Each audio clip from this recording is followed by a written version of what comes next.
Hey everybody, I wanted to kick off this endurance training series that I've talked about a little bit on and off, and in fact a while back, quite a ways back, I'd actually filmed and put up one of these endurance training series for the PCT hiker community.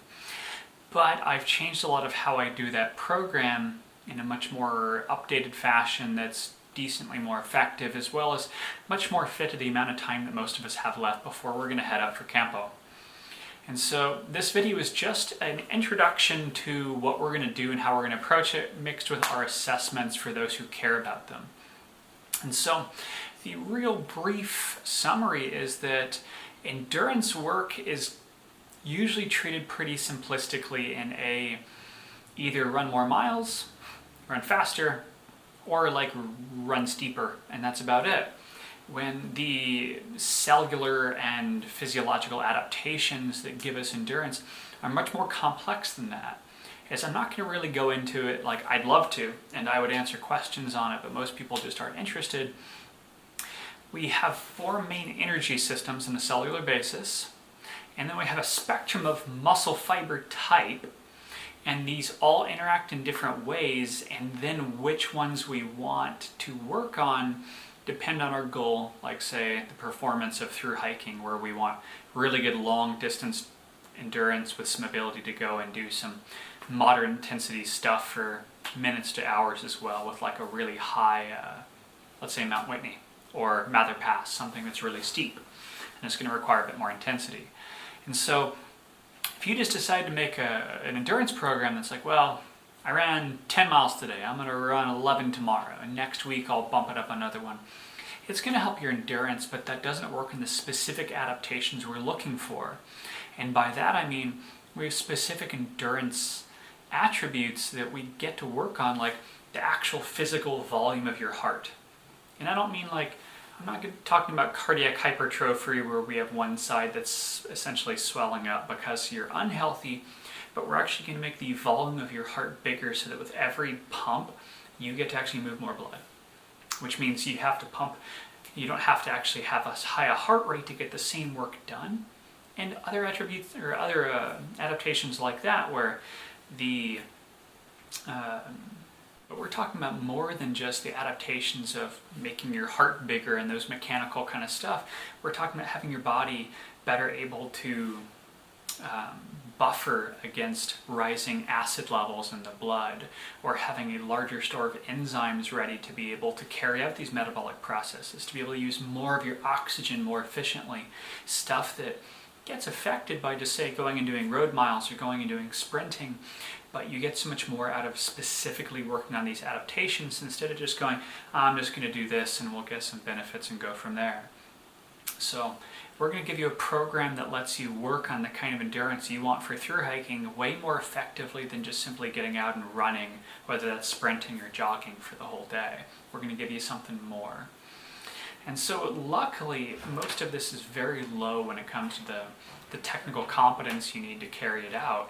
For the most part, we're going to talk about how to do this, and then you just go and get it done. It's not going to take any specific coaching. It's just how we organize things for the most part. And so most of the videos will be pretty simple in how we go about it. Some of the methods later get a little bit more specific, but it's not too bad. So it's really just we'll give you a few different ways you can go about it. That way, those of you who don't have an exercise bike or a pool or whatever, we can talk about how we go about that. But we're going to go through a few videos. We're going to go through methods number 1. It's really just the main part of how we're going to add endurance. After that, we're going to talk about transitions between that method and our second method and what that second method is. And then we'll give a little bit of a talk about how we would change any weightlifting you're doing to be more endurance focused. Like I've said in the boilerplate video, I'm always a little reticent to talk about some of the lifting topics as it's so much more technique demanding that I don't really want to tell someone, this is how you incorporate deadlifts or Turkish get-ups in your program, because I can tell you how to include them and how we're going to approach them in a way that will really benefit you for, say, something specific like through hiking. But it's, even if I showed you how to do one, it doesn't mean you're doing it right. And that's not to sound derisive, it's just some of these movements are really technical, and unless I can coach someone and see how they're actually doing it, I'm always reticent to include that. But we're going to give a little bit of discussion as to, if you're already lifting, this is how I'd alter it to give it more of an endurance focus. So it's going to be mostly just those 3 videos, and we're going to go from there, because those 3 videos will cover most of what we need to make a monstrous foundation of endurance performance. So basically hang out and get started once we put those videos out. For those of you who do care about an assessment, so an objective measure, there's a couple simple things I'd do. I mean, if you have access to heart rate variability and VO2 max testing, awesome. Those are really fun numbers to work with. But for us, we're going to keep it a little bit simpler. The simplest way that I like to check that really is pretty representative of overall endurance improvements, especially this lower intensity, is wake up in the morning without an alarm, when you've had a good night's sleep, you didn't stay up late, you're not really stressed out, you didn't drink last night, just a good night's sleep, and just check your heart rate for a minute. The American population is mostly like 70 to 80 a minute. Athletes are usually under 60. Basically gives us a baseline. If you want more information than that, more data, my preferred way is, well, it kind of depends. I like to kind of do a 2-tiered approach for most people, but what we're going to do for through hiking is see how your endurance is across kind of how long it would take you to do a mile on trail. And so for me, I have the convenience of just a few minutes from my office, there's a 1-mile trail that has, a little bit of a flat start, a little bit of gradual, and then it's consistently really steep for almost an entire exact mile before it goes a little bit more mild and then flat again. Which means I get a warm up to get started, and then I have about a mile to see how long it takes me to get up there and how my body dealt with it. Which means you're going to have to find your equivalent. This could be rowing, it could be an exercise bike at a specific intensity, where what we want to do is see how your body handled it, a specific discrete amount of work. For me, that's a 0.98 mile trail. For you, if you don't have access like that, with something that does take some decent work, because if you check it for a mile straight out walk, it'll give you some data, but not a whole lot. We want to find something that's more akin to a decent steep hill. And so for me, what I'm going to do is I'm going to walk downhill as a warm-up, I'm going to turn around, I'm going to time how long it takes me to get up there.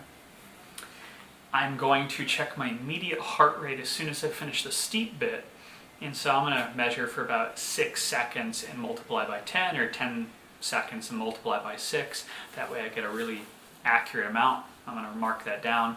I'm going to wait 1 minute after that and take my 1 minute recovery heart rate, and then make 1 more minute and take a 2-minute heart rate recovery. And if I haven't really hit like a normal heart rate range, like 120 or under, I might see how long it takes me to hit that kind of benchmark. And that way we have the heart rate you had at the end of that work, you have how long it took you to actually complete the task, and then you have a couple metrics for your heart rate recovery to see, well, how much work was it on your body to actually do this chunk of work, and how quickly did it recover, which endurance is kind of really recovery.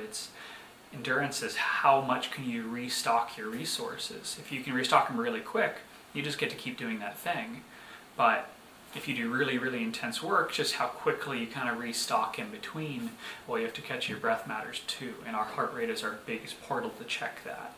So again, if you don't have a hill or something that works for that, I'd like it to be like a 20 to 30 minute task, maybe 20, and it could be a high intensity setting on an exercise bike or a row machine, and just set a specific distance you're going to go for, or you can just do it for 20 minutes and see how much distance you can get through, and then do that same check of your heart rate immediately after, and then a minute out, 2 minutes out, and if you still feel like your heart rate is pretty high, then go from there. And you can also check that as a percentage of your theoretical heart rate maximum to see how much that work challenged you. But I'll let you look into that yourself.